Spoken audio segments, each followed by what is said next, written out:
The 40th anniversary celebration at the country club was everything my parents had ever wanted. Crystal chandeliers, a string quartet, 200 guests in formal attire, and enough champagne to float a yacht. My mother looked radiant in her silver gown, my father distinguished in his tuxedo, both beaming as they received congratulations from friends and family. I stood near the dessert table in my simple navy dress, watching my sister Claire work the room in her custom Marchesa gown. She had our mother's social grace, the ability to make everyone feel like the most important person in the room while simultaneously reminding them she was the star of the show. "Victoria, darling, you look tired," my Aunt Helen said, appearing beside me with her champagne. "Are you still working at that architecture firm? What do they have you doing, drafting blueprints all night?" "Something like that," I said. "Well, at least you have steady work," she said with that particular tone that meant it was a consolation prize for not being as successful as Claire. "Not everyone can be a corporate lawyer like your sister." Claire was indeed a corporate lawyer at a prestigious firm, making $300,000 a year and never letting anyone forget it. She'd made partner last year at 33, 2 years younger than the firm's usual partner track. My parents had thrown her a party almost as large as tonight's anniversary celebration. "Can I have everyone's attention, please?" My father's voice boomed across the ballroom as he tapped his champagne glass. The crowd quieted, turning toward the raised platform where my parents stood. "Thank you all for being here tonight," Dad began. 40 years ago I married the love of my life. Together we built something beautiful, not just our marriage but our family and our legacy." Murmurs of approval rippled through the crowd. "As many of you know," he continued, "we've been blessed with 2 daughters. Claire, who has followed in my footsteps into law and exceeded every expectation we had for her. And Victoria, who has chosen a quieter path in architecture." The implication was clear. Claire was the success story, I was the consolation prize. "Tonight," Mom took the microphone, her voice emotional, "we want to announce something we've been planning for months. The family estate, the Hayes Manor that's been in our family for 3 generations, needs to pass to the next generation." I felt my stomach tighten. The Hayes Manor. The 20-acre estate with the historic mansion, the carriage house, the sprawling gardens. My childhood home until we'd moved to a smaller house when I was 12 and my parents had started renting out the manor for events. At my parents' 40th anniversary, Dad raised his glass. "After much consideration and discussion with our legal team, we've decided that the family estate goes to Claire. She has the financial means to maintain it, the social connections to preserve its legacy, and the professional standing to represent the Hayes family name appropriately." Everyone congratulated her. The room erupted in applause. Claire's face lit up with surprise and delight, though I suspected she'd known this was coming. She hugged our parents, tears streaming down her face in a display of emotion that looked practiced. "I'm so honored," she said into the microphone. "I promise to preserve the Hayes legacy and make you both proud. This house represents everything our family stands for: tradition, excellence, success." More applause. People rushed forward to congratulate her, to admire her, to bask in the glow of her good fortune. I stayed quiet, sipping my champagne and watching the performance. My father caught my eye across the room and walked over. "Victoria, I hope you understand. This isn't about favoritism. It's about practicality. The estate costs $80,000 a year just in maintenance and property taxes. Claire can afford that. You're still early in your architecture career." "I understand," I said simply. "You're not upset?" He looked relieved. "No, Dad. I'm not upset." Good. We knew you'd be mature about this. Maybe when you're more established in your career, we can help you buy a nice condo or something. Something appropriate for a young professional." He patted my shoulder and returned to the celebration, leaving me alone with my champagne and my thoughts. The party continued for hours. Claire held court, discussing her plans for the estate, charity galas, garden parties, maybe even her wedding to her investment banker boyfriend Trevor. She'd already been engaged 3 times to 3 different men, but each time she talked about weddings like it was the first time she'd ever considered it. Next morning, I was in my home office reviewing architectural drawings when my phone started buzzing. Multiple calls from Claire. I ignored them, focusing on my work. Then a text, "Call me right now." Another, "What the hell, Victoria?" A third, "How could you do this?" I smiled and went back to my drawings. 10 minutes later my parents called. I let it go to voicemail. Then my mother's panicked voice. Victoria, Claire is at the Hayes Manor and they won't let her in. She says the security system claims you own it. This must be some mistake. Please call us immediately. I finished the design I was working on, saved the file and then called my parents back. Hello. Victoria. My mother's voice was shrill. What is happening? Claire drove to the estate this morning and the security system denied her access. It says you're the property owner. That can't be right. It's completely right, I said calmly. What? I bought the Hayes Manor 13 months ago. Closed on the purchase on October 15th of last year. Paid $2.7 million for the property, land and all structures. Silence. That's impossible. My father's voice came through. They had me on speaker. We own the Hayes Manor. We've owned it for 40 years. You owned it until last October, I corrected. Then you sold it to Hayes Property Holdings LLC for $2.7 million. That's my company. I'm the sole owner. But we never. My mother started. Check your bank records, I said. October 15th of last year. A wire transfer of $2.7 million from Hayes Property Holdings LLC.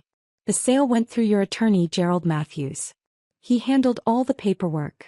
Pause. Then I heard rustling. They were checking their records. Oh my God, my father breathed. The sale last year.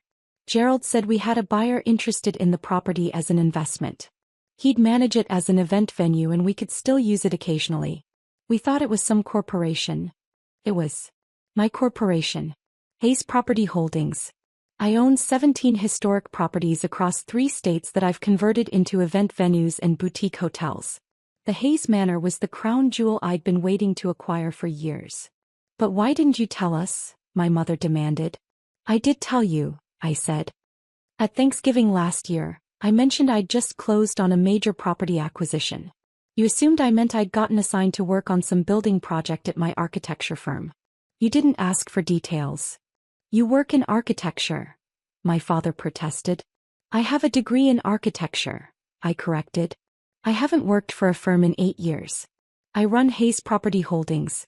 We acquire historic properties, restore them and operate them as luxury event venues. Annual revenue is about $23 million. The silence on the other end was deafening. Claire drove to her new mansion this morning, expecting to walk through the doors of her inheritance. Instead, the security system denied her access with a crystal-clear message on the digital display. Property owner, MS Victoria Hayes. Please contact the estate manager for access requests. My phone lit up with her furious calls again. I declined them all. Victoria, my father said slowly, are you telling us that you own a $23 million business? That you've owned the Hayes Manor for over a year? That everything we thought we knew about your life is wrong? Not wrong, I said. You just never asked the right questions. You saw that I dressed simply, drove a modest car, lived in a small apartment and you assumed I was struggling. You never considered that I might be investing my money instead of displaying it. The apartment you live in, my mother said faintly, is that? A penthouse I own in a historic building I converted into luxury condos, I confirmed. The building generates $400,000 annually in rental income from the other units. My penthouse is 2,500 square feet with a private rooftop terrace. But you drive a Toyota. Claire's voice came through, shrill and angry. She must have arrived at our parents' house. You shop at outlet malls. You wear the same clothes for years. You live like you're broke. I live like someone who values financial independence over appearances, I said. Every dollar I don't spend on designer clothes or luxury cars goes into acquiring and restoring properties. That's how I built a $23 million business while you were spending $5,000 on a single dress. This is insane, Claire said. You can't own the Hayes Manor. Dad just gave it to me last night. Dad gave you something he didn't own, I corrected. He sold it to me 13 months ago. What he gave you last night was an empty promise and a public humiliation that you won't realize until everyone finds out you don't actually own the property you were bragging about. You have to give it to me, Claire demanded. It's my inheritance. It's rightfully mine. It's rightfully mine because I bought it, I said. Fair market value, legal sale, properly recorded with the county. I own it. You don't. We'll sue you, my father threatened. We'll claim you took advantage of us, that we didn't know what we were signing. You absolutely can try, I said pleasantly. Gerald Matthews will testify that he explained every detail of the sale to you. Your signatures are on multiple documents. The wire transfer proves you received full payment. And you've spent the $2.7 million I paid you. I can see the withdrawals in the business records you required to disclose as part of the sale. No court will side with you. The $2.7 million, my mother said weakly. We used that to renovate our house, buy new cars, take that extended European vacation. You spent my money and now you want my property too, I said. That's not how sales work. Claire was crying now, loud dramatic sobs. You've ruined everything. I told Trevor we'd have the wedding at the estate. I've already sent save the dates. Everyone thinks I inherited a mansion. That sounds like a personal problem, I said. Victoria, please. My father's tone shifted to pleading. Be reasonable. We made a mistake. We didn't realize you'd bought the property. Surely we can work something out. Transfer it to Claire. We'll pay you back the $2.7 million over time. With what money? I asked. You spent it. You have no assets left except your current house, which has a mortgage. You can't pay me back. Then let Claire buy it from you, my mother suggested desperately. Claire can't afford it, I said. The property is now worth $4.2 million after the renovations I've made. Plus she'd need to prove she can afford the $80,000 annual operating costs. Her salary is $300,000 before taxes. After taxes, student loans, her luxury lifestyle, and that engagement ring Trevor just bought her, she probably has about $40,000 in discretionary income annually. She can't afford the estate. You've thought of everything, haven't you? Claire spat. You planned this. You wanted to humiliate me. I didn't plan anything, I said. I bought a property that came on the market. I've been running it as a successful event venue for over a year. You humiliated yourself by accepting an inheritance of property our parents didn't own. I just watched it happen. What do you want? My father asked. Money? Do you want us to pay you rent to give Claire the estate? I don't want anything from you, I said. I built my business without your help, your approval, or your belief in me. The Hayes Manor is my property. It's been generating $600,000 annually in event revenue. I have weddings booked there for the next 18 months. I'm not giving that up. You're really going to do this?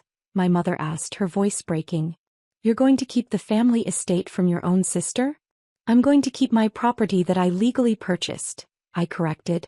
Claire is welcome to tour it like any other potential client. Our wedding package starts at $50,000 for the venue rental alone. Claire made a choking sound. $50,000? My father sputtered. That's actually under market rate for a property of this caliber, I said. The mansion holds 200 guests, the grounds are spectacular, and we provide full event coordination. Most comparable venues charge $75,000 to $100,000. I can't afford that. Claire shrieked. Then perhaps you should have a smaller wedding, I suggested. Or choose a different venue. Or maybe ask your investment banker fiancé to contribute. There are many options that don't involve me giving you a multi-million-dollar property. My father tried one more time. Victoria, we're family. Family helps each other. After everything we've done for you. What have you done for me? I interrupted. You paid for college, yes. So did I. I had scholarships and worked 3 jobs. You gave me a place to live until I was 18. Standard parenting. You've spent 8 years dismissing my career, pitying my lifestyle choices, and comparing me unfavorably to Claire. What exactly do I owe you? Silence. Here's what's going to happen, I said. The Hayes Manor stays mine. I'll continue running it as a successful business. Claire can book her wedding there at the standard rate if she wants, or she can find another venue. And going forward, maybe you'll think twice before announcing inheritances of property you don't actually own. People will find out, Claire said desperately. Everyone at the party last night heard Dad give me the estate. When they learn the truth, I'll be humiliated. Yes, I agreed. You will be. That's unfortunate. Maybe next time don't accept an inheritance without verifying you're actually receiving something real. I hung up before they could respond. My phone continued to buzz with calls and texts throughout the day. I ignored all of them and focused on work. I had a meeting with a couple interested in booking the Hayes Manor for their daughter's wedding. The venue fee alone would be $65,000, and they were excited about every detail. By evening, the calls had stopped. Instead, I received a long email from my father. An apology and explanation of how they'd thought they were doing the right thing, a plea for understanding.